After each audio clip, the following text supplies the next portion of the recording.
único honroso que puede hacer nuestra especie es negar la programación. Dejar de reproducirse. Ir de la mano hacia la extinción. Una última medianoche, hermanos y hermanas rechazando la injusticia. Vale, pues bienvenidos todos al seminario Mailander. Seguimos con la política, secciones de la 26 a la 50, hoy la acabaremos. Y bueno, antes de nada, mencionar y agradecer las membresías, también informar de que existen, membresías desde 0,99 y el agradecimiento a Imaginary Unit, Elena Roca, Alex Mesa, Morcos, Mutatis Mutandis, Autistic Silver y J. Barbaja Durazno. ¿Eso también? Sí, A pues, la venta el 25 de febrero, por cierto, la obra de Lauren Berland sobre la inconveniencia de otras personas en la editorial Mutatis Mutandis. Y ya está, de momento. Vale, pues vamos a empezar solo por hacer un pequeño memorándum de, no del contenido, pero de cosas que fueron saliendo o que son importantes para entender la política de Mailander.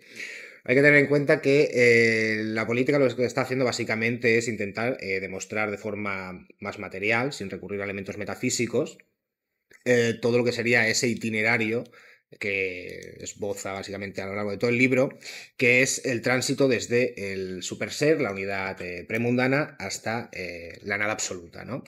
Entonces, a lo largo de toda este capítulo y todas estas secciones, como ya se comentó, van apareciendo distintas leyes que en la página 327 de la edición de Chorky él recoge y resume.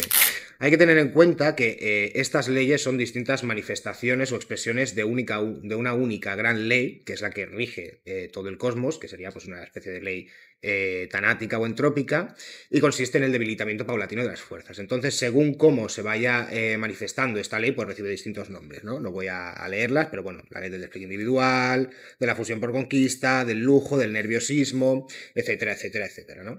Y según cuál sea la ley que rige o cuál es la estructura política que se articula en cada momento, pues predomina una manifestación u otra de estas leyes, ¿no? De hecho, Mailander indica, esto es en el Florigelio, que es una colección de pequeñas sentencias que está recogido en el segundo volumen de la edición del segundo volumen de Alianza, que se titula Ensayo sobre filosofía política. Mailander indica que lo que en el plano de lo físico denominamos ley del debilitamiento paulatino de las fuerzas, en el plano del ser humano, de la especie humana, es la ley del sufrimiento, ¿no? O sea que esto es para clarificar un poco esta abundancia, ¿no?, de leyes que sin duda pues surgen un poco así ad hoc y no se justifica nunca de dónde salen. Ya comentamos en la última sesión que quizás utilizar el término ley no era lo más adecuado, teniendo en cuenta el estatuto descriptivo de estas leyes. Pero bueno, eso, que en esencia es toda una única ley, que es la ley esta que hace que se vaya debilitando paulatinamente el conjunto o la esfera de fuerzas universales, siendo su último escenario pues esa nada absoluta y por extensión la redención. Entrando ya más propiamente en el contenido específico, las secciones que van desde la 26 hasta la 40 o 39 más específicamente no me parecen que tengan especial interés, en el sentido de que no hay nada que sea especialmente abstruso ni complejo. Básicamente, Mailander aquí se limita a una exposición muy descriptiva y en ocasiones un poco también ad libitum de distintos acontecimientos que han ido teniendo lugar a lo largo de la historia, principalmente de Europa, por supuesto, y va describiéndolas y explicándolas en algunas ocasiones en base a estas leyes y en otras circunstancias pues va haciendo algún tipo de valoración, ¿no? Se habla de la ley de la fecundidad espiritual, la ley del nerviosismo, habla del café, de cómo distintos productos de consumo estimulan y aceleran el proceso que en última instancia conducirá a aquella redención del todo. Y sí que es verdad que le da especial relevancia a la cuestión de la lucha de la Iglesia contra el Estado y todo lo que ello podría suponer. La razón por la que Mailander hace este movimiento es para ilustrar o justificar lo que va a venir después justamente en estas secciones que van desde la 39 hasta la 50, que es en esencia la parte positiva bueno, positiva no, la positiva está en el segundo volumen, pero la parte como digamos más propiamente mailanderiana de su política. En esencia, esto irá saliendo después.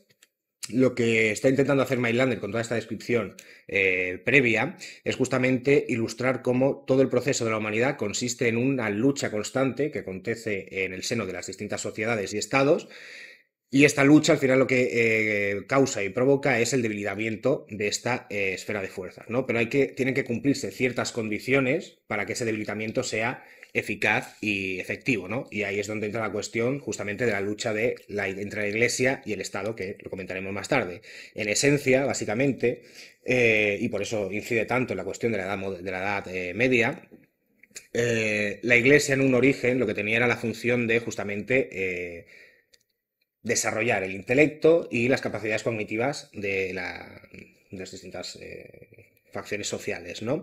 Pero claro, esta iglesia al final, como se comenta en las secciones sobre la Edad Media, acumulaba todo el saber en los monasterios y no permitía que hubiese una especie de difusión de este conocimiento. Justamente como la formación, como se verá más adelante, tiene un papel fundamental en la redención del todo, la Iglesia tenía necesariamente que entrar en conflicto con el Estado, porque en todo ese proceso de lucha entre lo que diríamos el laicismo y la Iglesia principalmente católica, pues era justamente este conflicto que era necesario para que se difundiera a las clases más, pues eso, los campesinos, los trabajadores, etcétera, las menos ilustradas, para que tengan esta formación que luego tendrá implicaciones sustanciales como veremos más adelante, ¿no? También por eso mismo el protestantismo juega un papel fundamental en todo este proceso.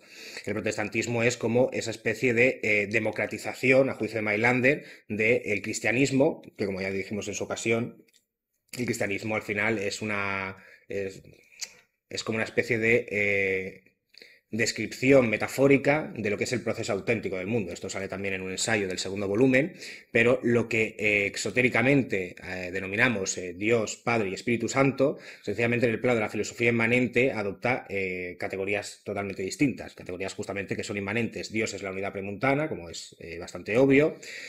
El Hijo, es decir, Jesucristo, no es una entidad, no es una persona, sino que representa a la humanidad entera, y lo que se denomina exotéricamente en el cristianismo Espíritu Santo sencillamente es la redención, la aniquilación del todo, ¿no?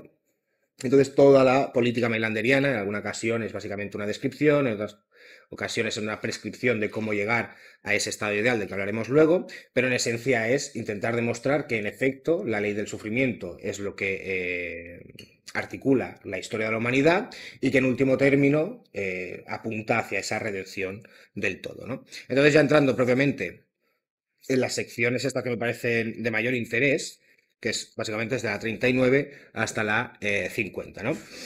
Como decía, Mailander lo que pretende en estas secciones, y en esencia en todo el capítulo de la política, es especular un futuro de la humanidad, ¿no? Entonces Mailander señala que existen tres grandes leyes en Europa, que son las que van a articular desde su época hasta un futuro más o menos remoto, toda la historiografía de pues, los países europeos, ¿no? La primera es la ley de la nacionalidad, y básicamente lo que dice es que los pequeños estados que se habían fundado durante la Edad Media tienen la tendencia a unificarse en un gran estado, ¿no? Un estado, evidentemente, que tenga relaciones pues, etnológicas, lingüísticas, culturales, etcétera, ¿no? No sé si esto es lo que tenía Mailander en mente, pero quizás estaba pensando en la unificación de Italia, que más o menos tuvo lugar por 1861, aunque luego, evidentemente, la cuestión es más compleja. La segunda ley es la del humanismo, que tiene mucha relación con esta difusión de la cultura que se había iniciado ya por parte de la Iglesia Católica y sobre todo de los jesuitas, de la fundación de las primeras universidades, pero que luego tenía que entrar necesariamente en ese proceso de crisis, es decir, en esa lucha contra el Estado, para que hubiese una democratización, por utilizar una palabra intuitiva, del conocimiento, ¿no? Justamente la ley del humanismo lo que señala es esa promoción de la individualidad y la defensa de los derechos humanos respecto al colectivismo, que diríamos antiguo. Mailander señala que, a diferencia de lo ocurrido en la antigüedad y en la Edad Media, en la cual, a su juicio, quizás en la Edad Media es más cuestionable, pero en la antigüedad es como más tópico decir esto, el individuo no tenía, según Mailander, una entidad auténtica, no era una especificidad ni una idiosincrasia particular, sino que solo recibía entidad en base a su relación con el todo. Pues aquí podemos pensar en la clásica idea esta de, por ejemplo, cuando a Ovidio le condenan al exilio, ¿no? Por creo que por haberse acostado con la hija del emperador o haber zorreado con ella. Claro, la pregunta que solía surgir a estos efectos es, bueno, ¿y por qué condenar al exilio y no condenar a la muerte o al suicidio, como el caso de Séneca, etcétera, ¿no?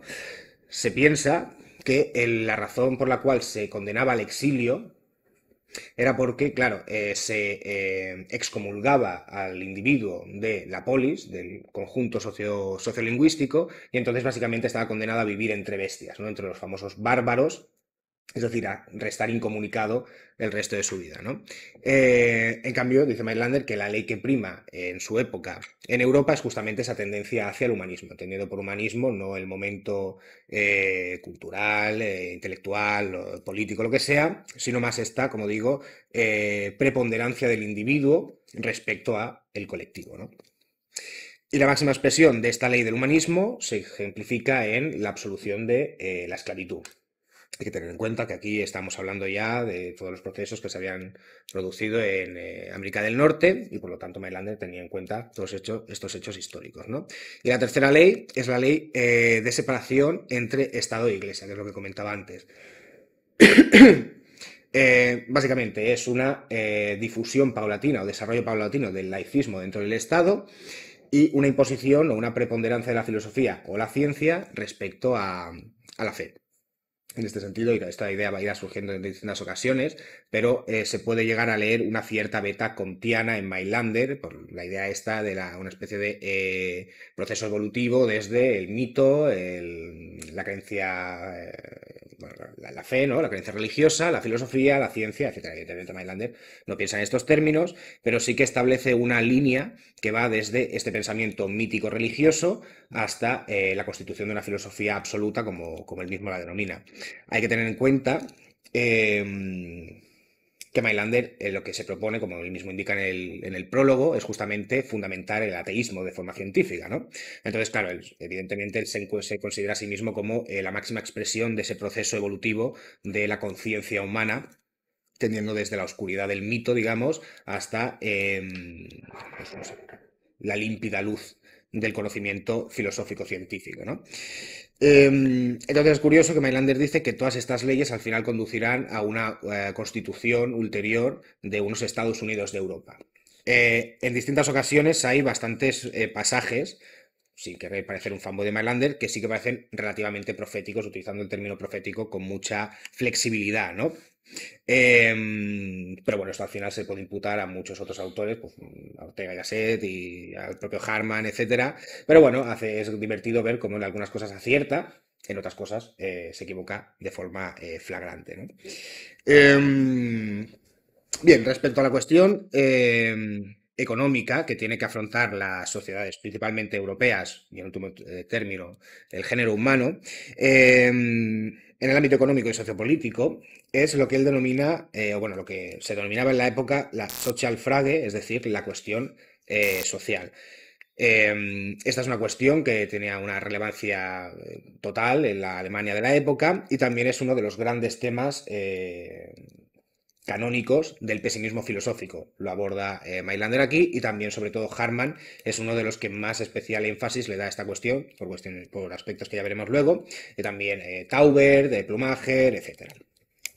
Entonces lo que dice Mailander es que a la base de la cuestión social, que básicamente es solucionar el estado paupérrimo socioeconómico y cultural en que se encontraba la clase trabajadora y el proletariado, subyace lo que denomina él la ley de la fusión mediante la revolución interna. Esto tendrá bastante importancia después. Básicamente, aunque el nombre es bastante explicativo por sí mismo, esta ley lo que indica es que para que acontezca una ulterior unificación de un cuerpo social es necesario antes una fragmentación revolucionaria en un sentido casi mecanicista, no en el sentido marxiano.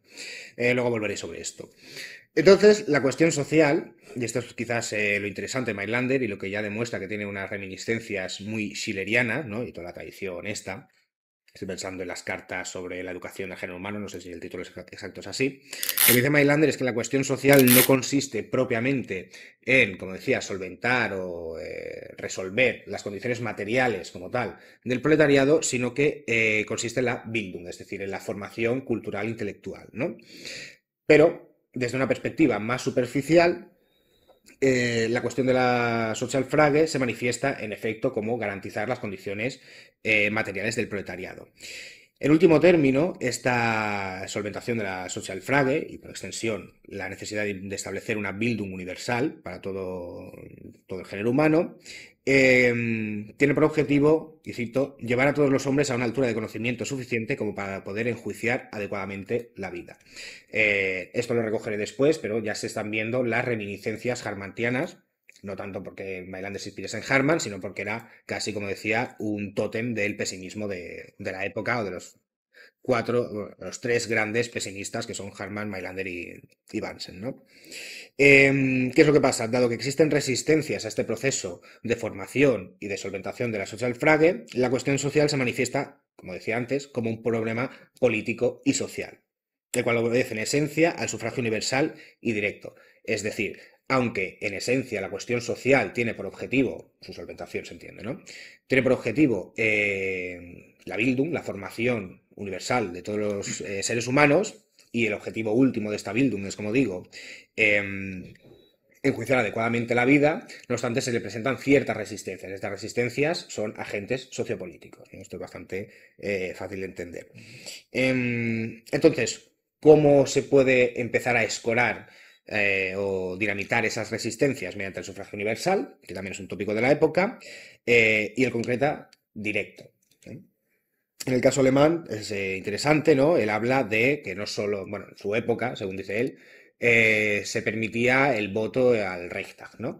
Pero él dice que también sería necesario votar a los distintas Länder, que serían como pequeños presidentes de comunidades autónomas, digámoslo así, ¿no? Los parlamentos provinciales, es decir, que Mailander lo que está postulando aquí es un voto directo en el sentido más estricto del término, y consiste básicamente en decidir todos y cada uno de los representantes políticos, ¿no? Básicamente es un socialdemócrata al uso, pero apela a este sufragio directo, ¿no? Directísimo. Entonces, para alcanzar este fin necesario, es pertinente o imperativo lo que él denomina ganar tiempo, ¿no? Es decir, claro, aquí esto, no sé si es por mi sesgo, pero me recuerda a algo que quizás salía cuando empezaba Podemos o algo así, ¿no? Las manifestaciones estas que la gente acampaba, que no me acuerdo. 15. Exacto, el 15M. Que por algún tiempo empezaba a surgir la idea esta, ¿no? Que evidentemente no llegaba a ningún sitio, de esta especie de voto directo, ¿no? Es decir, que el individuo, el ciudadano, participe de forma activa en todas y cada una de las decisiones o acciones políticas imaginables. Claro, evidentemente esto es inviable, pues porque, bueno, por una parte es una cuestión logística muy compleja y luego porque es un palo, ¿no? O sea, una cosa es votar de tanto en cuanto a Pedro Sánchez o a... ¿Cuál es el del PP? Feijóo. Feijóo, exacto. O a Feijóo, o Pedro Sánchez, o a Ayuso, etcétera. Y luego a los distintos representantes políticos de las comunidades autónomas, de los ayuntamientos o incluso de tu pueblo, ¿no? Pero claro, para poder participar de forma activa en todas y cada una de las supuestas decisiones, aparte de que la noción misma y el concepto de representante político queda desvirtuado, es necesario, pues, no una sociedad de surfistas de Malibú, pero casi, ¿no? Es decir, es necesario que el individuo o el ciudadano en general esté suficientemente emancipado de la carga del trabajo como para que se pueda dedicar a la cosa pública. En este sentido, el esquema mailanderiano, si fuese realizable, que lo dudo mucho, al final no se diferencia demasiado de el parlamento, digamos, romano clásico, ¿no? O, pues yo qué sé, la polis griega, ¿no? Una cohorte de individuos que no tienen la necesidad de garantizar sus necesidades materiales, pues porque ya están satisfechos de todo y por lo tanto se pueden dedicar a la vida política, ¿no? Por eso mismo él habla de ganar tiempo. ¿En qué consiste este ganar tiempo? Se entiende siempre para los trabajadores, ¿no? Consiste en reducir la jornada laboral e incrementar el salario. O sea que Mailander sería un poco votante de Sumar en este sentido. ¿Y cómo se puede conseguir esto? Pues básicamente, dice Mailander, y esto lo ignoro porque yo no entiendo mucho de esto, es haciendo que todos los trabajadores se conviertan en accionistas de la fábrica o la empresa en que trabajan. Una cooperativa. ¿Una cooperativa? ¿Una cooperativa? Una cooperativa. Pues una cooperativa, pues de puta madre. Vale, pues cooperativas. Pero para que los trabajadores puedan ser accionistas de estas fábricas, etcétera, etcétera, es necesario satisfacer dos exigencias asociadas también a las necesidades de este crudo de trabajadores, ¿no? La escolarización gratuita, se entiende, universal, y la conciliación entre el capital y el trabajo. Es decir, que tengan salarios justos, que no tengan que sacrificar su vida absolutamente en pos de un trabajo, ¿no? Eh, Esto pues sin duda está pensando, quizás en su época no era tan extremo como la de Schopenhauer, pero aquella cita famosa, ¿no? De que habla de que quizás tener que trabajar durante 15 horas, enfrentarse a grandes pesares y penurias, etcétera, etcétera, es un costo muy, muy alto para el privilegio de respirar, ¿no? Entonces, reflexionando sobre estas cuestiones, surge la pregunta implícita de si la cuestión social se puede resolver de una forma pacífica o no. Al principio, en esta primera sección en que se plantea la cuestión, Mailander parece parteante optimista, ¿no? Por utilizarlo de una forma un poco frívola. Mailander lo que dice es que la impaciencia de los trabajadores lo que hace es conducirles a exigir con denuedo la resolución de la cuestión social, ¿no? Pues estamos pensando en las manifestaciones masivas y todos los adolescentes que dicen se rasgan las vestiduras en pro de la revolución, que tiene que ser ya, etcétera, etcétera, ¿no? Claro, hay que tener en cuenta, y esto quizás lo comento después y me acuerdo, hay que tener en cuenta que toda la tanatoteleología mailanderiana obedece a un elemento determinado, que es el destino, básicamente, la ley de la causa y el efecto, y el agencialismo, aunque es algo problemático en su filosofía, no obstante parece que queda siempre en un segundo plano. Habla en numerosas ocasiones Mailander de la posibilidad de acelerar el proceso, pero a mi parecer a veces se queda reducido a una cuestión meramente semántica y casi figurada, ¿no? Básicamente porque no tiene mucha cabida el agencialismo en su sistema tan sumamente determinado, ¿no?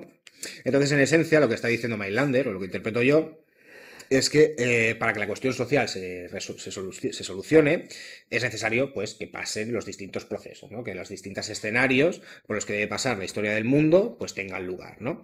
¿Qué es lo que pasa? Que esta parsimonia histórica entra en contradicción con las necesidades o las exigencias de la propia masa de trabajadores, ¿no? Que son contumaces, obstinados y exigen que se solucionen ya, de inmediato, ¿no?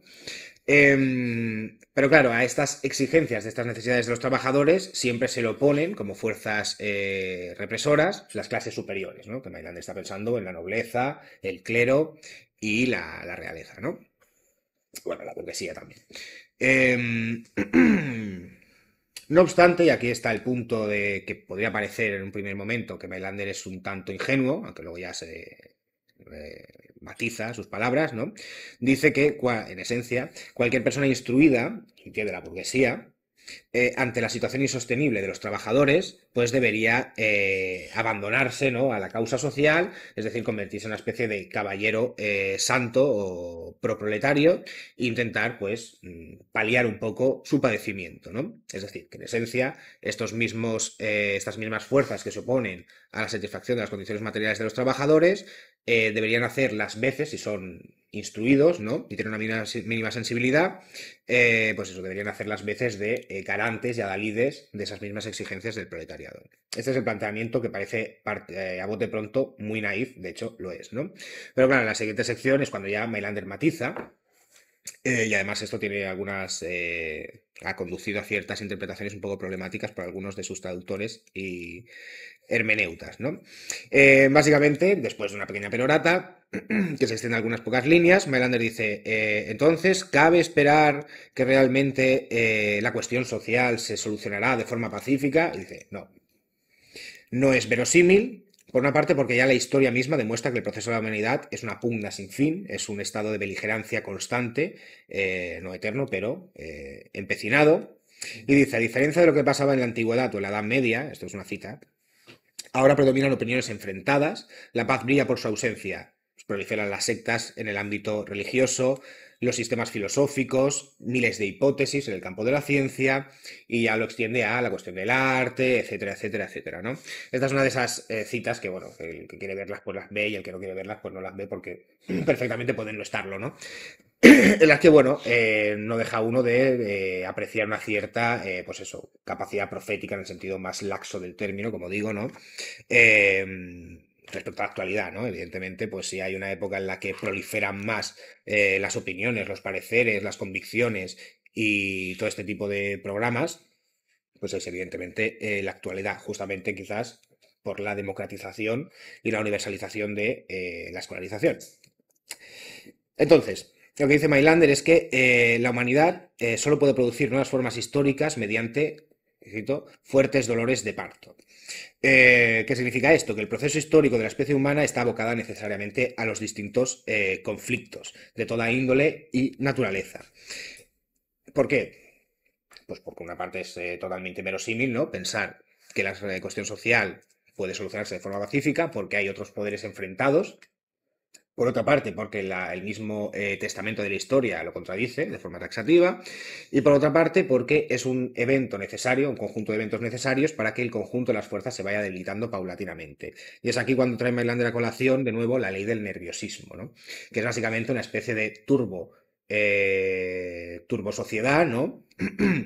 En el que, pues eso, estamos tan sumamente acelerados, ¿no? Aunque esto ya suena en el 2025 un poco casposo, pero bueno, estamos tan sumamente acelerados que nos vamos debilitando paulatinamente, ¿no? En la política, justamente, bueno, ese tipo de políticas que por muy, o sea, de planteamientos políticos, ¿no? O de filosofías políticas que por muy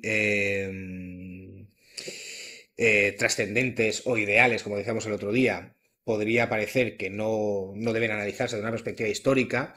No obstante, yo pienso que pues es pertinente más o menos matizar un poco y establecer un pequeño marco contextual del fenómeno histórico en el que se está describiendo esto, ¿no?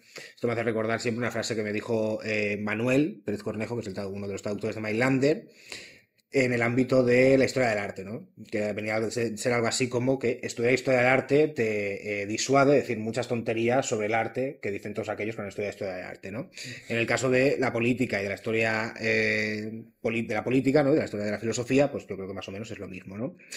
En parte Mailander también está diciendo esto, de que es necesario distintos eventos bélicos, porque se encontraba justamente, de hecho él dice que es el evento, representó los dolores de parto de su filosofía de la redención, las distintas guerras franco-alemanas que tuvieron lugar en este siglo, ¿no? Hay una que era especialmente relevante, que fue la guerra de no sé si lo voy a decir bien, Schleswig-Holstein. Básicamente, no recuerdo muy bien el panorama, era una cosa bastante complicada, pero son dos territorios que estaban poblados por germanoparlantes, pero que no, y que estaban supeditados de forma política, de algún modo, a todo lo que era Prusia, Alemania, etcétera, o la coalición de países del norte, pero que no obstante a nivel territorial, y esto es un fenómeno que más o menos se repitió en distintas provincias alemanas o germanoparlantes, no obstante el territorio se encontraba en el ducado de Dinamarca, si no recuerdo mal, ¿no? Entonces, ¿qué pasa? Pues que era una especie de Polonia de la época, en el sentido de que había una pluralidad y diversidad de parlantes, culturas, etcétera, ¿no? Entonces, claro, el ducado de Dinamarca reivindicó ese territorio como territorio danés, y eso implicaba que todos los alemanes que habían ahí, o los germanoparlantes que habían ahí, se convertirían de facto también en daneses, ¿no? Entonces ya Alemania, bueno, Prusia, creo que fue, no sé, creo que fue la coalición de los países del norte, declararon la guerra al condado de Dinamarca, y esto representaba por la Confederación Alemana después de las guerras de liberación postnapoleónicas. Esto representaba un casus belli, básicamente que si la coalición del norte entraba en conflicto bélico, todas las demás provincias, es decir, la coalición de países del sur, tenían que entrar también en la guerra, y luego al final pues ya se metió Prusia y movidas de estas, ¿no? Entonces, claro, aquí Mailander al final, o es lo que puede llevar a invitarnos a reflexionar, si conocemos un poco el contexto histórico, no queda muy claro si Mailander está interpretando el presente o básicamente está elaborando una filosofía ad hoc en base a lo que está viendo en su mismo momento, ¿no? Aquí la relación es compleja, evidentemente, y también explica pues el protonacionalismo, o la palabra que estaba buscando la última sesión era parafilia militar, de Mailander, que algunos han criticado. También digo esto de la guerra de Schleswig-Holstein y la cuestión esta de las guerras franco-alemanas, por aquella referencia que sale, creo que es unas secciones más adelante, sobre esa guerra inevitable entre Francia y Alemania, ¿no? Pero bueno, luego quizás ya vuelvo sobre el tema. Entonces la sección 45 también es interesante porque habla sobre el cosmopolitismo y el patriotismo, ¿no? Hay una tensión, efectivamente, en Mailander muy grande entre, por una parte, ese cosmopolitismo, el cual de forma metafísico-religiosa queda manifestado en la figura del hijo, ¿no? Que es la humanidad entera, la idea esta misma del estado ideal, que básicamente es como un gran estado de estados, que englobaría a todo el planeta Tierra, y no obstante, las fuertes alusiones al patriotismo y al nacionalismo de Mailander, ¿no? Entonces el mismo Mailander parece ser consciente de esta tensión, y entonces en esta sección lo que intenta es como reconciliar o matizar por qué cómo es posible que ambas cosas se den más o menos a la vez, ¿no? Básicamente lo que dice es que el cosmopolitismo se debe asegurar en su tiempo presente solo en parte. Es decir, si bien todo es verdad que todos los seres humanos son hermanos, forman parte de la especie humana y están abocados a la constitución del estado ideal y en último término la redención, no obstante, en el momento en que Mailander está escribiendo, domina la ley de la formación de la parte, es decir, una cierta atomización, digamos, ¿no? Entonces, la rivalidad entre los pueblos es un hito necesario en ese periplo hacia la constitución de una unidad cosmopolita, ¿no?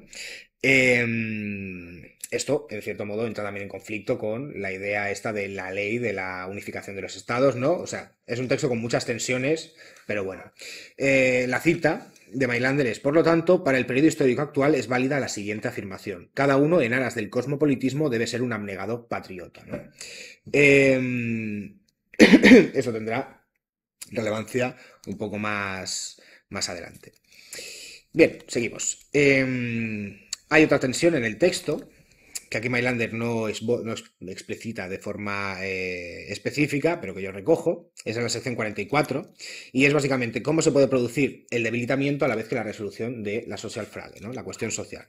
Mi idea o mi planteamiento o mi inquietud es básicamente la siguiente.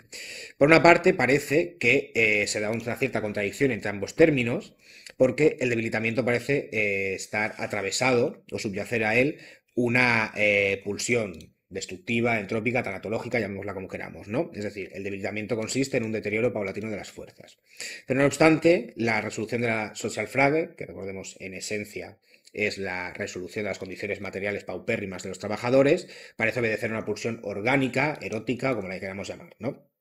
Es decir, que una cosa es destructiva, la otra parece constructiva, una cosa parece estar mal, ¿no? En el sentido genérico del término, y la otra parece estar bien, ¿no? Es una cosa deseable. Bien, la respuesta es la siguiente. Todas las sociedades, cuando alcanzan cierto grado de sofisticación, quedan abocadas a la corrupción, ¿no? Podemos pensar, pues, en los grandes imperios de todas las épocas, ¿no? Pues el imperio helenístico, ¿helenístico he dicho? Alejandrino, perdón. El imperio alejandrino, el imperio romano, yo qué sé, el imperio napoleónico, lo que sea, ¿no? Entonces es eso.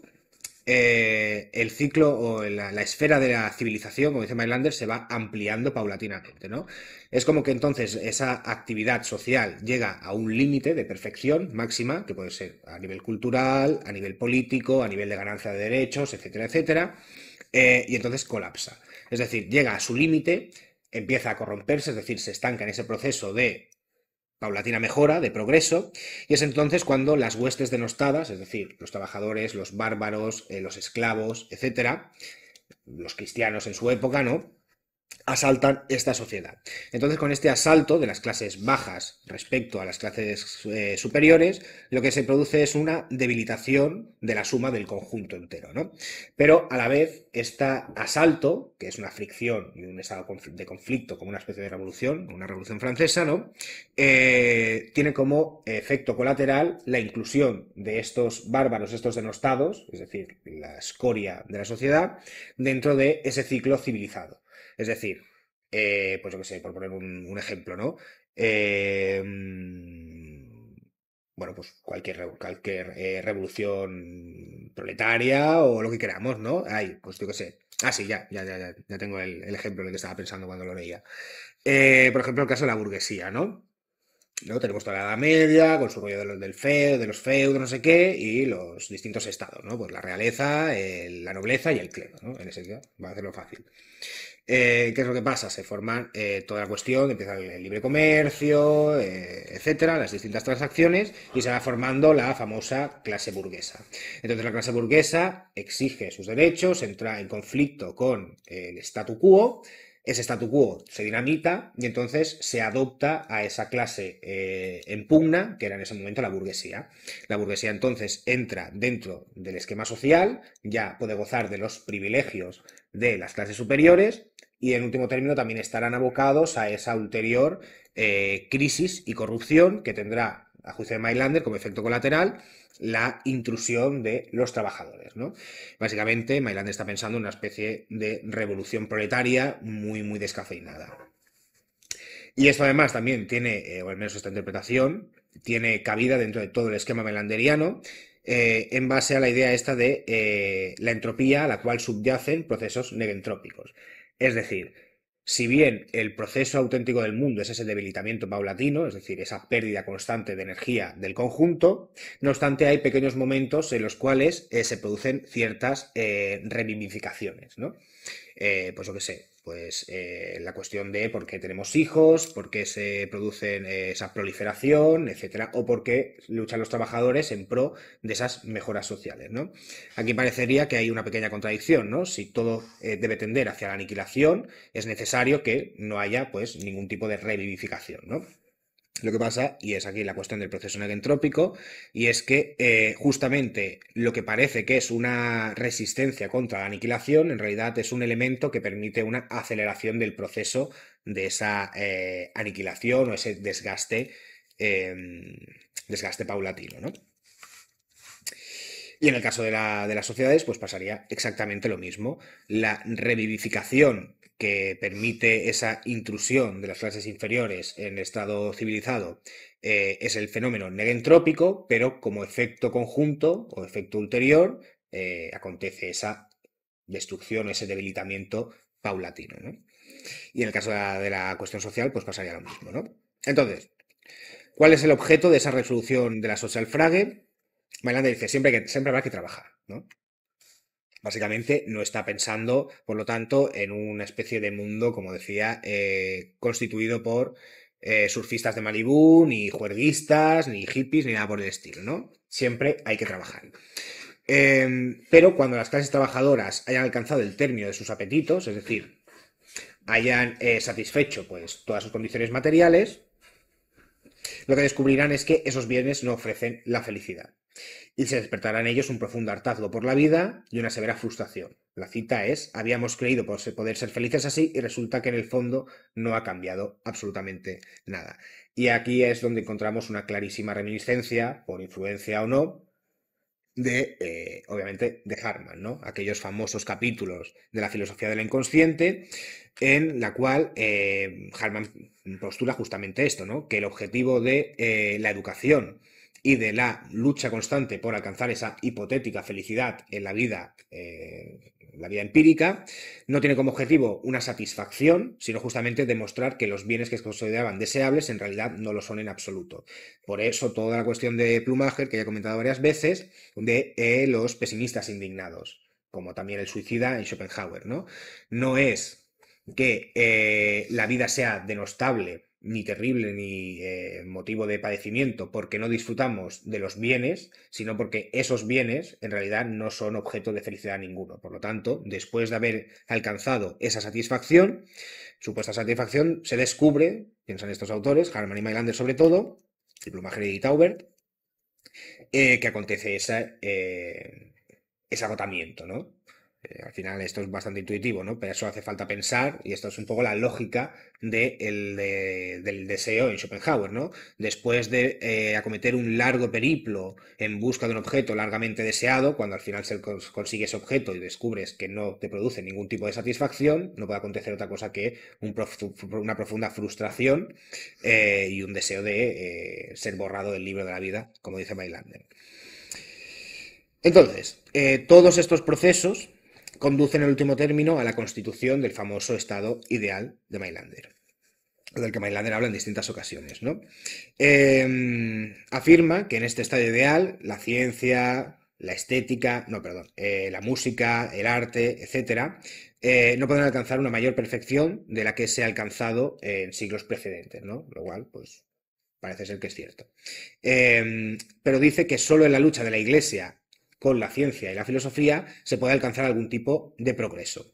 Básicamente, Melander postula que el descrédito respecto a la fe, es decir, la estructura de la Iglesia y su dogma, conducirán a una incredulidad, dice, y un materialismo, lo cual, en base a el neopaganismo que llevamos viendo desde hace bastantes décadas en Europa, no parece tampoco ser justamente el caso, ¿no? Al final, ese proceso de secularización, lo único que ha conseguido es, en la gran mayoría de casos, es coger un tótem o una virgen y sustituirla por otro tótem, ¿no? En el caso de los ultra, no sé cuál es el científico, bueno, científico no, el filósofo este que es como muy polémico, que es súper... ¿Eh? Dawkins. Richard Dawkins. No, uno más cutre. No sé. Jordan Peterson. Ese sí, Jordan Peterson, ¿no? Una más. Exacto.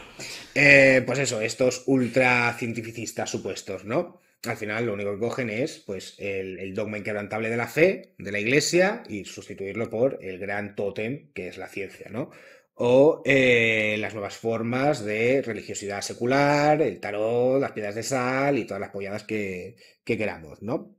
En resumen, si se le quita a los hombres su Dios, pues al final le rezan a las piedras. En último término, no obstante, dice Mailander, se consumará la filosofía absoluta. Hay que tener en cuenta que Mailander postula una filosofía perennis, es decir, hay distintos elementos, o sea, la filosofía progresa para Mailander y además hay un punto de máximo desarrollo de la filosofía, de ahí su constante referencia a Kant, a Schopenhauer, como grandes hitos de este proceso, ¿no? Y evidentemente, como todos los filósofos que hablan de la filosofía perennis, se considera que él es el último eslabón en ese proceso de desarrollo de la máxima filosofía posible, ¿no? Básicamente, Mailander postula un sistema de coordenadas, esto habla Lersner, en base al cual se puede producir este progreso paulatino, ¿no? Es decir, hay una verdad ínsita en una especie de sabiduría del mundo, que también está encontrada de forma vestigial o germinal en las distintas religiones antiguas, y que esta verdad se va depurando con el tiempo. Entonces, básicamente, la labor del filósofo, dice Mailander, consiste en reiterar la sabiduría precedente, pero depurándola y sintetizándola y adaptándola, estas son las 4 coordenadas, ¿no? Y adaptándola a los nuevos descubrimientos.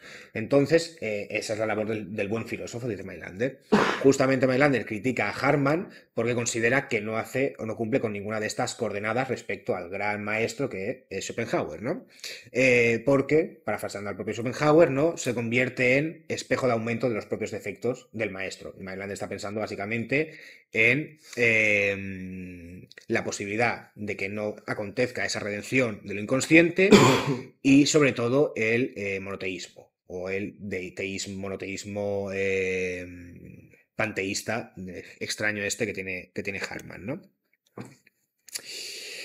Entonces, volviendo a la cuestión del estado ideal, dice Mailander, ¿qué es el estado ideal? Bueno, pues dice, no tiene mucha importancia lo que sea. En esencia es la forma histórica que abarca a toda la humanidad, pero lo importante es el ciudadano de ese estado ideal. Y dice Mailander, el ciudadano del estado ideal es lo que siempre ha sido el individuo. Un ser autónomo y completamente libre, que está emancipado de toda restricción y se entiende también de toda la carga del trabajo imaginable.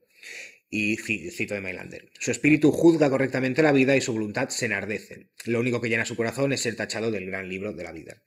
Es decir, en el estado ideal, el individuo completamente formado, completamente lúcido, que goza de todos los bienes imaginables, es decir, el ciudadano que vive en ese mundo del que hablaba Schopenhauer de forma marrullera, ¿no? Y de forma despectiva, como digo, ese mundo en el cual los pollos vuelan asados, pues sencillamente acontece ese hartazgo. Se descubre que la máxima expresión posible de la vida, es decir, la mejor situación imaginable, el mejor mundo posible, es un mundo deleznable y totalmente vacío de contenido, ¿no? Y entonces lo único que puede acontecer a este tipo de ciudadanos es el deseo por aniquilarse efectivamente.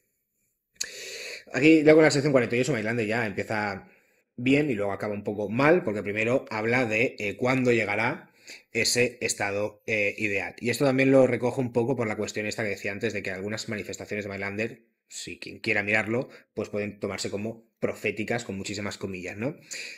Claro, muchas de las premoniciones, digamos, o anticipaciones que hace Mailander, pues en esencia no se cumplen en la actualidad ni de coña, ¿no? No obstante, Mailander dice, vale, hay que dar por suponer que la constitución de ese estado ideal es algo que se proyecta en el futuro muy lejano, ¿no?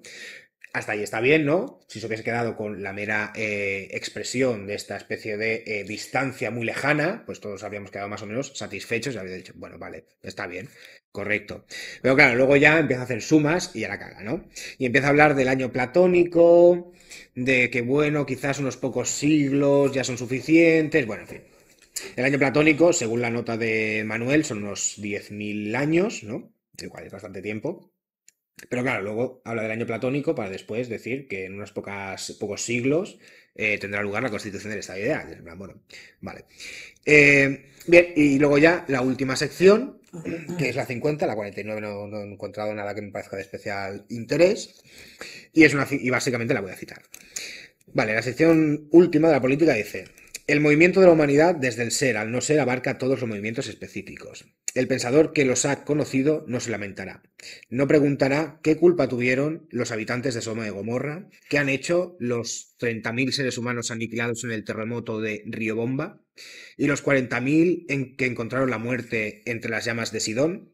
Tampoco se lamentará por los millones de seres humanos que han sido empujados a la noche de la muerte con la migración de los pueblos. Toda la humanidad está consagrada a la aniquilación. El movimiento mismo de nuestro género surge de los movimientos de buenos, malos, sabios, locos, etc. Y por eso no puede tener ningún tipo de impronta moral. Y con esto acaba el capítulo de la metafísica, de la política. Pero estas últimas afirmaciones o reflexiones de Mailander son bastante interesantes porque resumen muy bien su planteamiento y también porque polemizan o problematizan algunas de las cuestiones polémicas que algunos han estado viendo en todo el planteamiento político mailanderiano, ¿no? Por una parte, hay que tener en cuenta, y también es complicado porque Mailander en algunas ocasiones parece que tira por un lado y por otro. ¿Cómo voy de tiempo, por cierto? Voy a acabar. Vale, unos pocos minutos más y ya acabo. Que es el aspecto descriptivo de su filosofía en general y de la política en particular. Claro, esto parece muy crudo y básicamente lo que pasa es que algunos hermeneutas y traductores bastante reconocidos y reconocibles de Mailander se han escorado mucho de su filosofía hasta el punto de no querer referir a él como filósofo, sino como pensador, en traducciones del propio Mailander, porque en esencia sus planteamientos sobre política, especialmente los relativos al nacionalismo y al patriotismo, teniendo en cuenta que Mailander era de Alemania, pocas décadas antes de la Primera Guerra Mundial y del nazismo, pues parece que Mailander era un protonacionalista, que no era protonacionalista, era nacionalista, sin más, y evidentemente que era protonazi, ¿no? Lo cual, pues bueno, al margen del anacronismo que ello supone, hay que tener en cuenta que, claro, si tú piensas que Mailander está hablando de forma prescriptiva, ¿no? Es decir, diciendo qué es lo deseable para el mundo, pues hombre, sí que parece un poco crudo, ¿no? Decir que tampoco hay que darle mucha importancia a que miles de millones de seres humanos se mueran, de que los niños queden presos en las cuevas recogiendo coltán en el Congo y que eso no importa, porque tal. Pero claro, hay que tener en cuenta que toda la filosofía mailanderiana, sobre todo la metafísica y la política, tiene una dimensión, como he dicho varias veces, netamente descriptiva, describe hechos. Una descripción de la historia demuestra que la muerte de miles de millones de seres humanos o trilobites, me da igual, no tiene ningún tipo de relevancia, es decir, no sé, que no hay un proceso moral en el mundo, ¿no? Nos puede a nosotros abominar, ¿no? Estas extinciones masivas, estas aniquilaciones o genocidios terribles, pero una cosa es lo muy deplorable que sea del acontecimiento y otra cosa es el hecho incontestable de que la historia funciona así. O sea, quizás nosotros en nuestra actualidad estricta, ¿no? Los 30, 40 años que nos separan de nuestro nacimiento, nos han cegado un poco por esta especie de pax, romana indefinida que hemos estado viviendo en Europa, evidentemente, porque en el resto del mundo no ha sido así. Pero si echamos un poco la vista atrás y estudiamos la historia en general, lo único que prolifera no son los periodos de paz, sino que es justamente los elementos y las situaciones de conflicto bélico descarnado. Desde los antiguos pueblos mesolíticos en los que grandes migraciones de los arios en la India aniquilaban a la población existente, de la cual no tenemos ningún tipo de noción y que tampoco nos importa porque no tenemos noticia de ella, hasta pues las guerras más recientes, la guerra de los 100 años, la Primera, Segunda Guerra Mundial, etcétera, etcétera, etcétera, ¿no? No quiero ponerme al lado de Elon Musk, pero lo que quiero decir es, si no tuviésemos la difusión y la capacidad técnica para hacer esta difusión de pues, los acontecimientos más relativamente recientes de la Segunda Guerra Mundial, me estoy refiriendo, el Holocausto, básicamente, y sobre todo, si no se hubiese producido la escolarización y alfabetización universal, el Holocausto habría pasado sin pena ni gloria, de la misma forma que todos los grandes conflictos de la historia han pasado sin pena ni gloria. Es decir, habría sido motivo de estudio para los eruditos, que habría sido una cantidad muy limitada de la población, ¿no? Al margen de que el Holocausto no estuvo bien, obviamente. Entonces, ese es un poco el problema con el que se encuentra la política mainlanderiana, en esencia, desde el plano ya más crítico hermenéutico de ciertos autores, ¿no? Que se le tacha de nacionalista, de incurrir en una parafilia militar, y esto es problemático porque aquí es donde ya empieza a intersecar el filósofo, la filosofía y la persona, ¿no? Mailander evidentemente tenía una parafilia militar en el sentido freudiano del término. Él mismo reconoce que en los primeros momentos en que salía esta parafilia militar, que era su deseo de ser soldado y morir en el campo de batalla, obedecía a una pulsión sexual y el deseo de ser sometido. Pues bueno, era masoquista y ya está, no hay ningún problema. Pero claro, si luego ya se trasciende al plano de lo filosófico, pues entonces ya incurrimos en unos errores y anacronismos que a mí no me parecen justamente muy, muy pertinentes, ¿no? Y luego es la cuestión, ya para acabar, la cuestión del nacionalismo. Y por eso decía que Mailander no es un proto-nacionalista, sino que es un nacionalista, pero es un nacionalista en el sentido de los nacionalismos del siglo XVIII-XIX, ¿no? O sea, Mailander es igual de nacionalista que lo era Fichte, en ese sentido. Claro, juzgar, y esto quizás no estás de acuerdo por lo de las categorías, ¿no? Pero juzgar categorías del pasado en base al campo semántico de esas categorías en el presente, esencialmente no entender los términos, ¿no? Y luego el estudio mismo de toda la historia alemana, desde las guerras de liberación napoleónicas hasta la Primera y la Segunda Guerra Mundial, problematizan y relativizan mucho el término nacionalismo. En la época de Mailander, justamente, ser nacionalista era ser un revolucionario, si por revolucionario entendemos intentar subvertir el statu quo. Básicamente porque la esfera de poder en la Confederación Alemana, después del tratado de... no sé cuál era el nombre, pero bueno, tratado este que condujo al final a la Primera y a la Segunda Guerra Mundial.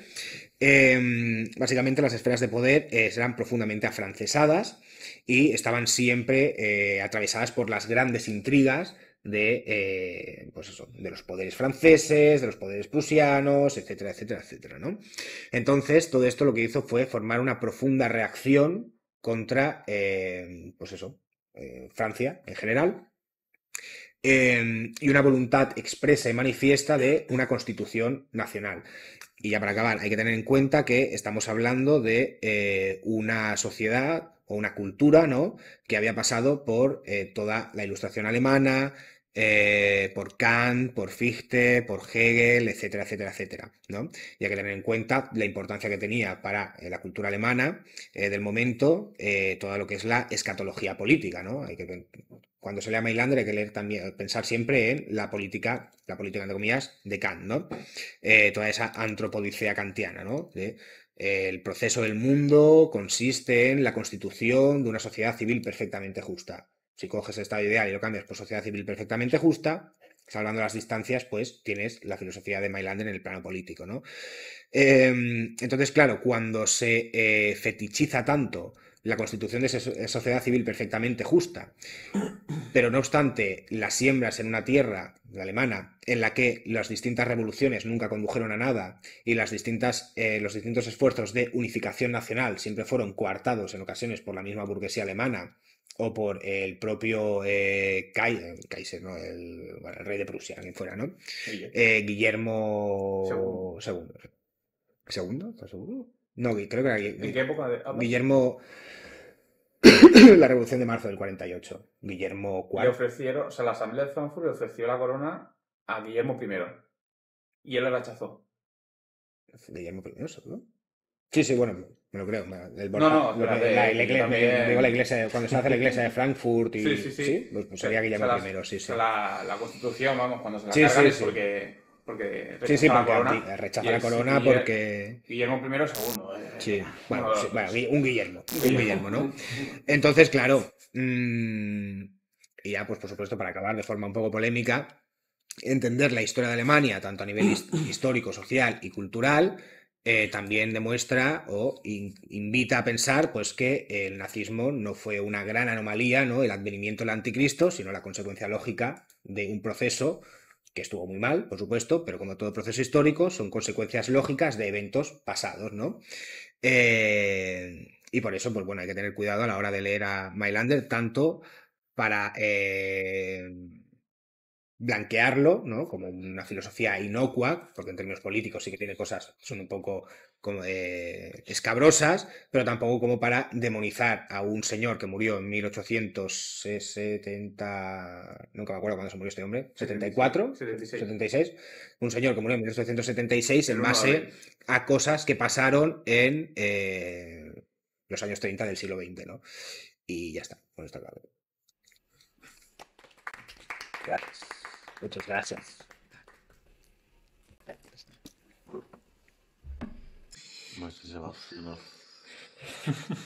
Por alusión. No. A ver, alusión, sí. Y estoy de acuerdo. Ah, vale, Que no se le puede categorizar de nazi. No, por eso. Porque la diferencia está en que esta categoría de nazi no es agnóstica, es histórica y por tanto es circunstancial. Sí, sí, Y sí. estaba totalmente fuera de las circunstancias que propiciaron un movimiento político como es el nazismo. Sí, sí, claro. O sea, es imposible aplicarlo. Otra cosa es una categoría pues, científica o más abstracta que, bueno.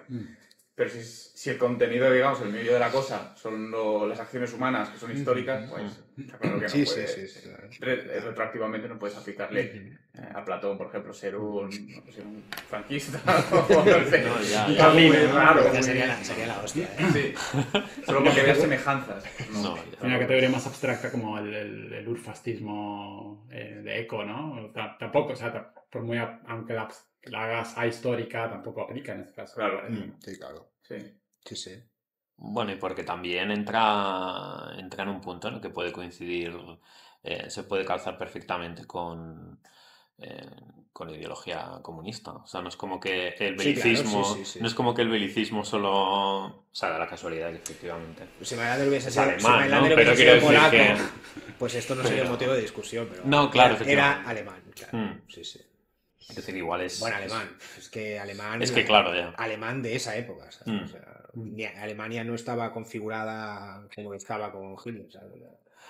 O sea, aquí el punto es si se le puede salvar, si se le salvan los muebles a Nietzsche con el tema, Ya. con ese tema Claro. que es, digamos, tiene una conexión más próxima. Sí, sí, básicamente porque a Hitler le gustaba y. Quiero decir, si se le Sí, salva sí. a Nietzsche, obviamente se tiene Y que dice salvar. burradas más heavy, además, Nietzsche, ¿no? No, pero bueno, también por el tema digamos, de la conexión directa. Es decir, lo leen y, aunque lo lean como les salga de las narices, tiene algún tipo de influencia. Sí, sí, Que hay que claro. valorar qué tipo de influencia política podía tener Mailander en...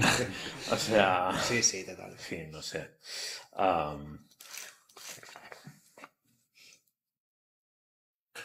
¿No? Preguntas, comentarios. Algo, no sé. Un Bueno, piropo bueno, para... bueno. Pero no, muy bien. Para- muy bien. Buen socialista, mal Muy bien. socialista, Mailander. Luis tiene ganas de... Votante Todo de, el tiempo. de Sumar o de. Pues saca alguna. O de Podemos. No sé si se les ha hecho un piropo, ¿no? Con él. muchos temas. En realidad, es curioso porque nos tocó la otra parte y en las primeras, bueno, la 1 a la 25, ¿no? Sacamos muchos temas que en realidad están Anticipaban la- están en estas. Sí, sí. anticipaban Quiero decir la que parte.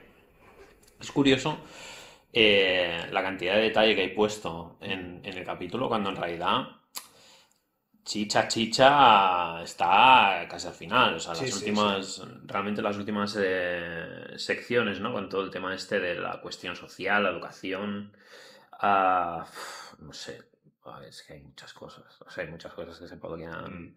De alguna ya. sí, muchas cosas que se podrían tratar. Curioso, pero bueno, después también por no pisar algunas que ya dijimos, porque también hablamos de eso, pues el pesimismo por aburrimiento, ¿no? Sí. Todo el tema este. La cuestión del tiempo, ¿no? De la limitación del tiempo, bueno, me ha llamado la atención, pero no me parece que sea tampoco algo especialmente novedoso, quiero decir. Al final es, pues yo qué sé, pues la distinción, ¿no? Entre ocio y negocio. Sí, sí, Sí, obviamente para dedicarte a la política Ótimo. tienes que tener, pues, tiempo de ocio. Sí, sí, claro. Luego ya está aquella cosa ingenua, ¿no? De, bueno, si la gente tiene... Que la gente cada vez tenga más tiempo libre, ¿no? Significa que van a formarse, van a, digamos, ampliar de alguna manera su... Sí que yo no lo he comentado porque es solo un comentario suyo, ¿no? Pero sí que es verdad que Sí, no cuando todo el habla... mundo, él dice, no todo el mundo lo Claro, hará. cabe la posibilidad de que es esperable que no todo el mundo aproveche, pero luego no sigue No, claro, sigue claro. desarrollando la idea y Es queda un poco saco roto. Claro, es casi como una precaución. Está puesto ahí. Ya, a ver, no soy gilipollas. No. No tengo la solución, pero no soy gilipollas. Pero sí que es un punto, claro, lo piensas y dices, no, es Sí, que, bueno, eso hay quiero que decir, ver. por una cuestión de números, pues la gente que vaya, digamos, a usar ese tiempo libre en ir algo más allá, no va a ser la mayoría de la gente. No, claro. O sea, al final Pa' puesto un botón. me coinciden, me coinciden, no sé, con el tema precisamente con el tema de la educación, es eso, que es mucha apuesta, o sea, es mucha apuesta la que se hace con el tema con el tema de la educación, porque la gente, digamos, se suma a ese carro cuando igual la cosa está en que conduce, ¿no? A la idea esta, ¿no? Del último hombre de Nietzsche, Sí, sí. que está contento siendo el último hombre. Bueno, claro, sí. O sea, yo creo que aquí lo problemático no es tanto la posibilidad que conduzca al hombre feliz, ¿no? Que evidentemente ese tema nietzscheano es una subversión del tema harmantiano, ¿no? Y mailanderiano, seguramente más harmantiano que mailanderiano en el caso de Nietzsche. Pero lo problemático, o bueno, lo que creo que es más contestable en el esquema mailanderiano es una veleidad histórica, ¿no? Que, claro, hay que tener en cuenta que cuando Mailander está escribiendo, y sí que aquí sí que es bastante naif, ¿no? Inocente, claro, está escribiendo en un momento en el que no se había dado esa alfabetización universal, que al final es de lo que estamos hablando todo el rato, ¿no? Entonces, claro, la ingenuidad mailanderiana y de algunos socialdemócratas de su época era básicamente eso, pensar que la forma en la que iba a invertirse el ocio por parte de las clases bajas iba a ser la misma en la que era invertida por las partes la esfera burguesa y noble de la sociedad. Y ahí estaba la ingenuidad, básicamente pensar que la clase, o sea, que a nivelar ofrecer las mismas condiciones de posibilidad a todo el mundo iba a conducir al mismo estadio a todas las personas, cuando sencillamente se diversificó las distintas formas de utilizar ese otio, ¿no? Que es justamente donde no incurre Harman y Taubert y demás, ¿no? Que es justamente decir, no, al margen de los motivos tácitos, aristocráticos que tuviese Harman y su mujer, ¿no? Prácticamente lo que dicen Harman y Taubert es ofrecer o abrir la puerta de la cultura a las clases bajas no conseguirá en absoluto que las clases bajas eleven su nivel cultural, sino que lo único que se logrará es que el nivel cultural se rebaje hasta la posibilidad de acceso por parte de las clases bajas. O, puta sorpresa, que es lo que está pasando. Sí, totalmente. Sí, claro. Él habla de Harman, dices, ¿no? Sí, Harman. La mediocridad de la Es ciencia. que podrías de hecho verlo, incluso el ocio Claro, sí, ya que... el ocio de las clases altas ha cambiado. Claro. Quiero decir, es digamos, es menos distinguido de lo que era en otras menos épocas. sofisticado, menos sibarita. Sí, Ahora, sí. o sea, ya el hijo del burgués ya no va a clases de piano, sino que, yo que sé, va a un circuito de Fórmula 1 a conducir un Bugatti. Sí, sí, Mm. sí. O sea, Quiero decir, Total. es que incluso ha influido, claro, se puede ver como estamos en un punto de la historia en que podemos ver que ha sido, pues bueno, es un experimento fallido, ¿no? Por decirlo de alguna La manera. alfabetización universal. La alfabetización universal. O sea, bueno, quiero decir, con sus cosas buenas, O sea, para quiero la decir que no cultura- te estoy para, tampoco... o sea, para la cultura y el pensamiento, creo que no es muy descabellado decir que sí, que ha sido un mal negocio. Para la dignidad del ser humano ya no... Ya no es sé, otra cosa, ya no, sí, no me meto, efectivamente, pero efectivamente. culturalmente ha sido una puta. Mm. Claro, pero es que al final es... Bueno, sobre todo en la idea esta de el poder transformador de la educación. bueno, eso es una pollada, por supuesto. Bueno, pero Sí, que es donde está apostando, es donde que está era- poniendo su apuesta. Que era la idea. Bueno, él y en la actualidad. Y bueno, es claro, y en una- la actualidad hay mucha es un gente topicazo- que sigue pensando así, pero bueno, Un topicazo pedagógico. es ¿no? más- más, papel, es más disculpable Mailander que, Por supuesto, que, hombre, claro. yo que sé, que un Claro, pedagogo claro, de... Mailander tenía la esperanza de que pudiese salir bien, ahora... pero porque no existen los pedagogos de hoy en Mira, día. me has quitado Claro, las sí, palabras de la boca. Claro, sí, sí. No podía pensar en las tablets, en la Sí, sí. gamificación. No, ya. cosas No, yo lo que quería Barcelona. decir De es que... hecho, eso es lo que se sigue enseñando. Bueno, en los másteres de educación se sigue enseñando Sí, eso. no, sí, Que la efectivamente. educación traerá a la El gente. poder que- y- transformador de la educación y bueno, eso es... Y los programas de las asignaturas y Sí, tal, sí, sí, ¿de qué va todo el programa de educación aquí en España? De pensamiento crítico, Pensamiento ensalzar... crítico, no sé hacer... qué. Sí, es un Furman, máster. Está lleno de Furmaye, ilustraciones. Tenemos para la memoria. Sí, parece Sí, sí. 1800. Furmaye, a bon ciutadans... al bon ciutadà, Significa lo que significa ser un buen ciudadano. la consciència i la... Sí, bueno, capacitat sí. crítica, Sí, pero a sí. la vez La conscienciació. la tolerancia, una tolerancia crítica. Bueno, al final acaba ¿no? siendo... Polladas. Al final acaba siendo la justificación que das a un determinado canon... En fin, la justificación Sí, que le das a una negociación política Claro, evidentemente, de, o sea, bueno, voy a poner esto, aquello y lo... Sí, lo que queda bien y ya está. No, yo lo que quería decir respecto a la modificación de los gustos de las clases altas, y por clases altas creo que tenemos todos la alta aristocracia contemporánea, es decir, los ricos Sí. de verdad, no la peña que vive en la diagonal, ¿sabes? En plan, ricos de verdad, ¿no?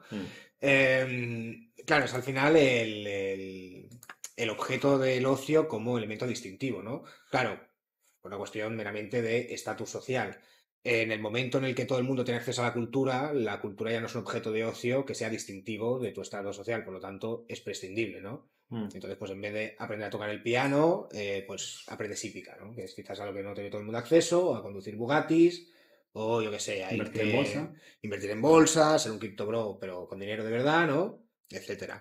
Y al final es, bueno, pues un poco eso, ¿no? O sea, que es un proceso esperable, ¿no? Que va a pasar.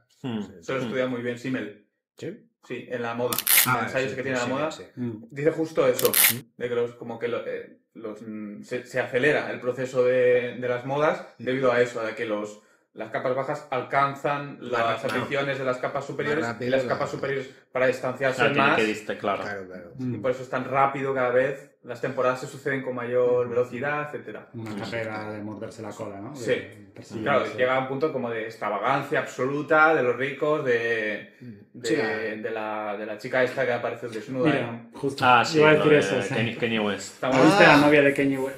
Sí. O el otro, pero sale desnuda, J.D. ¿Sale desnuda? Smith. Pensaba Se que fue era a lo- los- Ah, Jen Smith No, por no, la no. casa, Bueno, la cabeza. se puso un Con la vestido, caja de si ves la cartón, foto, es tan transparente Se ve todo. que no literalmente, no es aquello que dices, bueno, O sea, yo casi pensaba- todo. yo No, pensaba no, que no. era como un edit. Sí, como si se hubiera puesto Sí, se encima la he visto, pero yo mismo. pensaba que era una inteligencia No, artificial no. porque la veía muy real a la tía. No, Creo no, que la han multado y todo.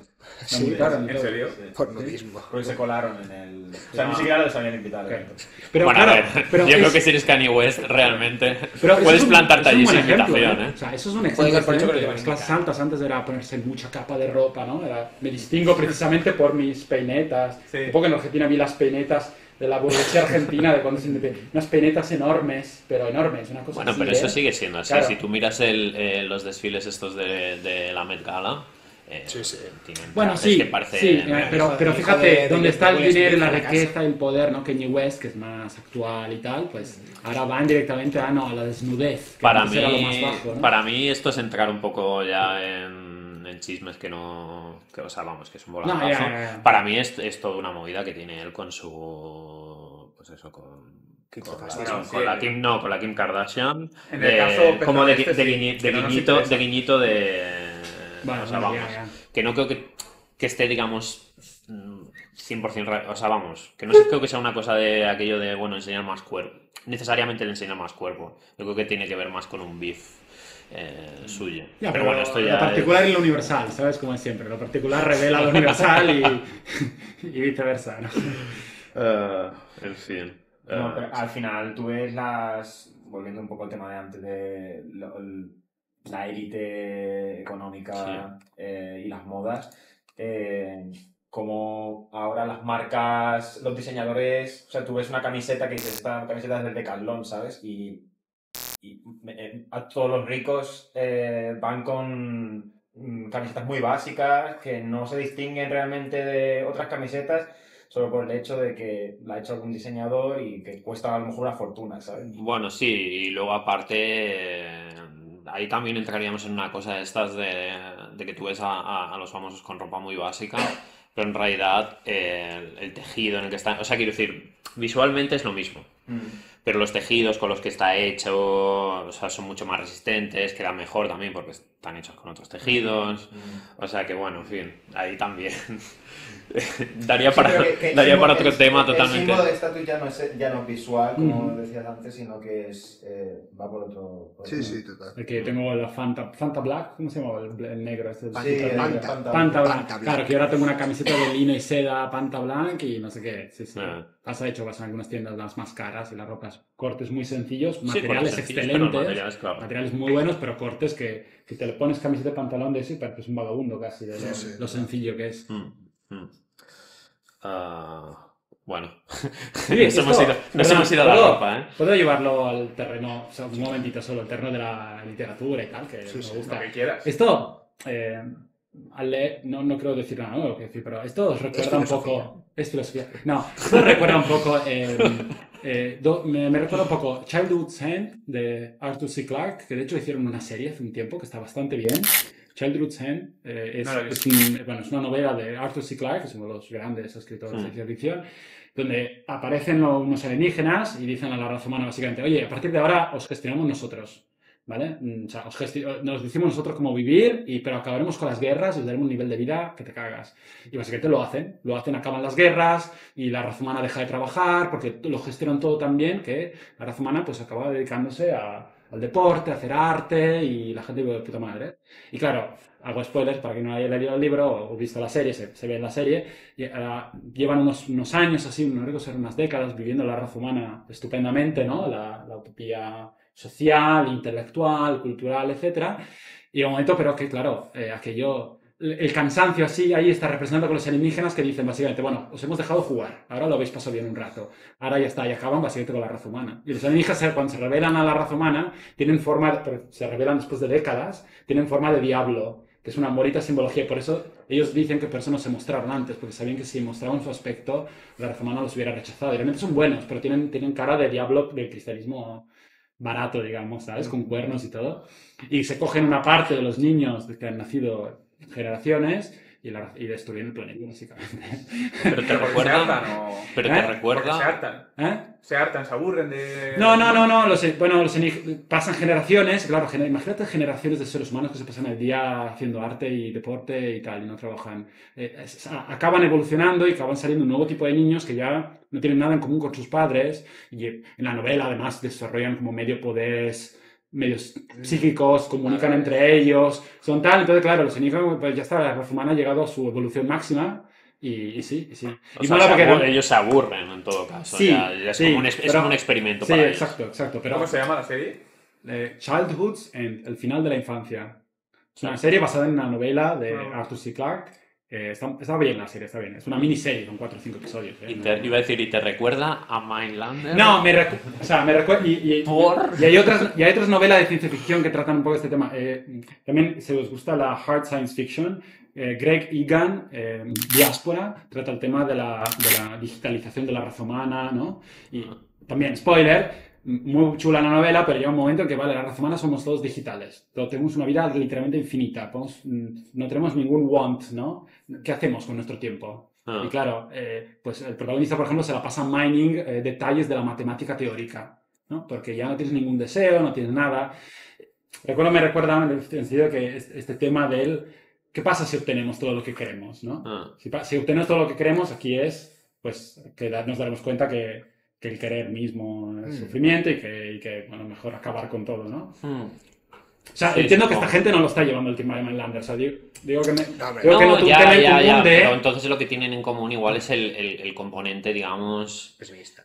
No, iba a decir o sea, de plantear una utopía. Sí. Es decir, de cómo la utopía puede ser el fin. Un mundo totalmente ordenado. Sí, claro, exactamente. De cómo la utopía puede ser el fin. Y no un fin precisamente bueno, donde la utopía no...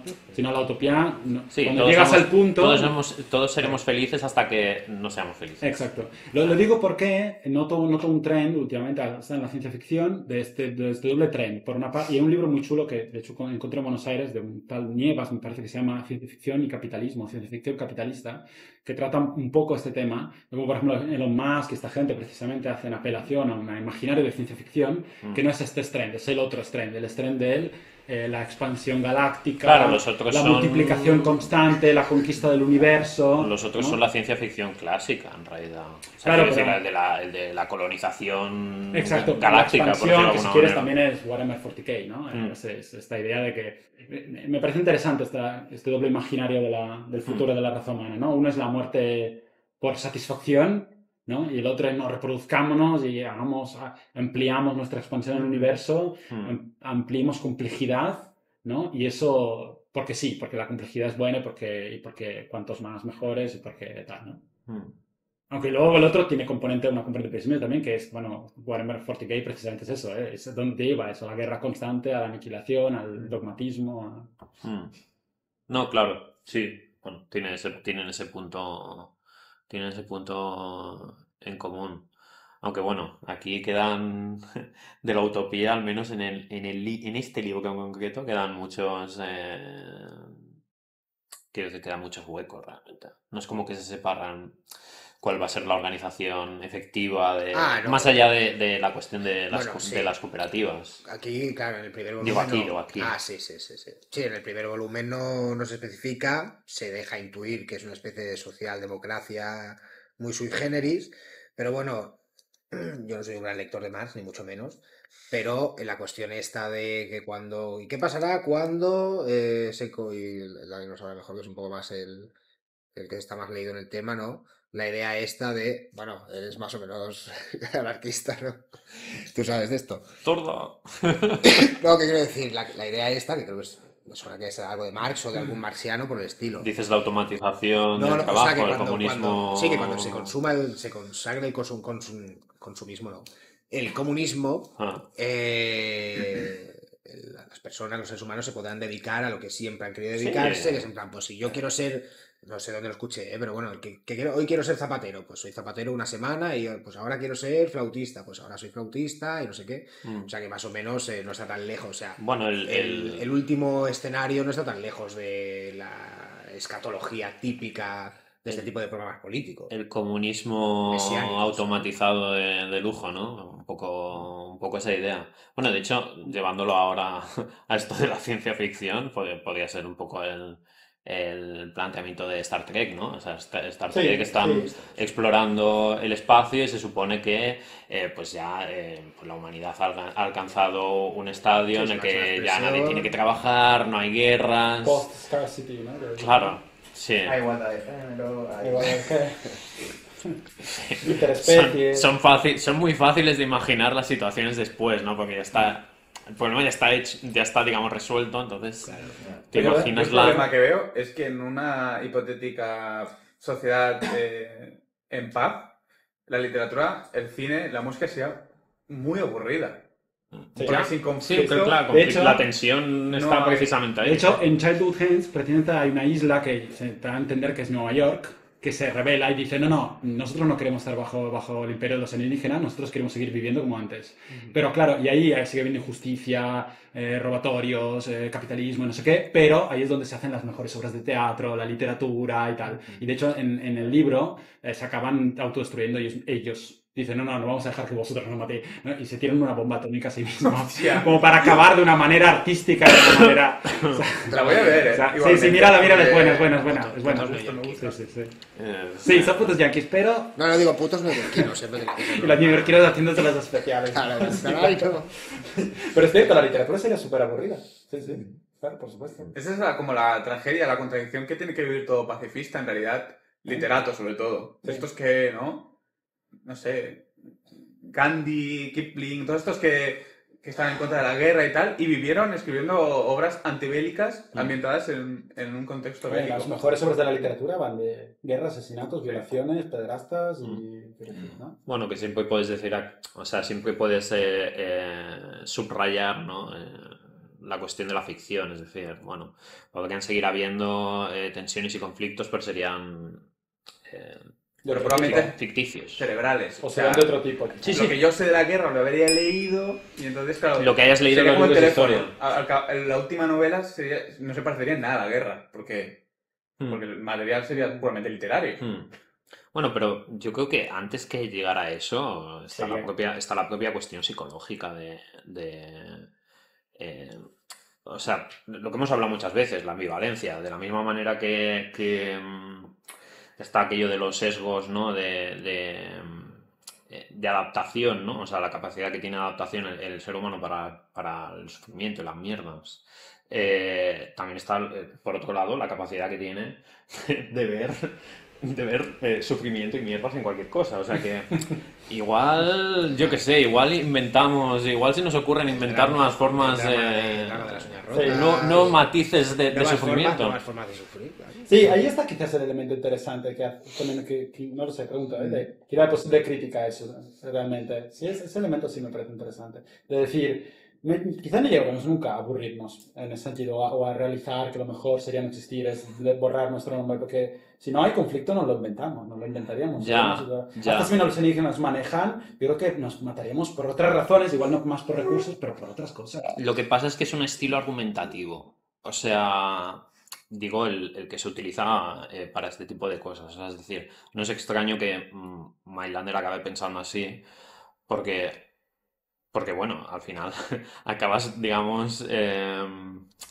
apresurando y haciendo las cosas un poco más lineales en pos del argumento. Y esto pasa, yo que sé, ahora estaba empezando a leer la parte de la metafísica y es aquí, bueno, no podemos decir todo esto, pero vamos a decir como sí. Y entonces, claro, La magia de lo regulativo. la magia de lo regulativo. Para eso está.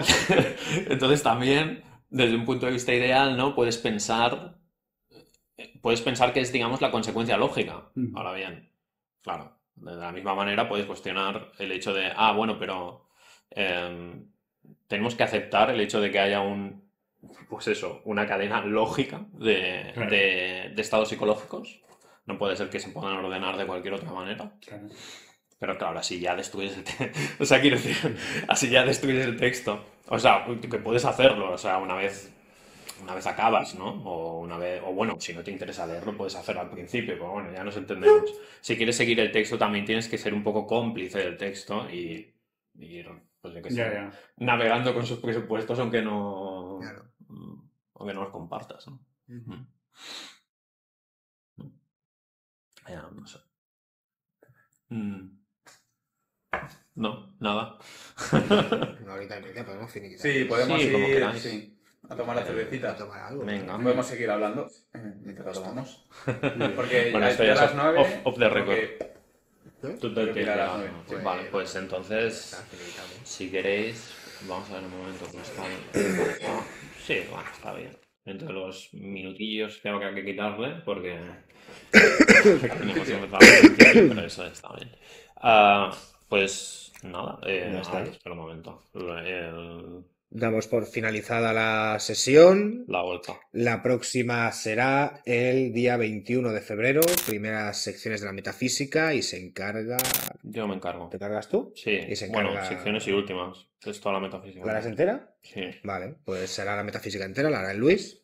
Y bueno, lo otro. Y por último, pues de nuevo recordar que existen membresías desde 0,99 y agradecer a los membresados Imaginary Unit, Elena Roca, Alex Mesa, Morcos, Mutatis Mutandis, Autistic Silver y J_Durasno. Y a la venta el 25 de febrero sobre la inconveniencia de otras personas de Lauren Berland, el editorial Mutatis Mutandis. Muchas Bueno. gracias y hasta la próxima. Pues nada, Bueno, hasta la próxima. muchas gracias.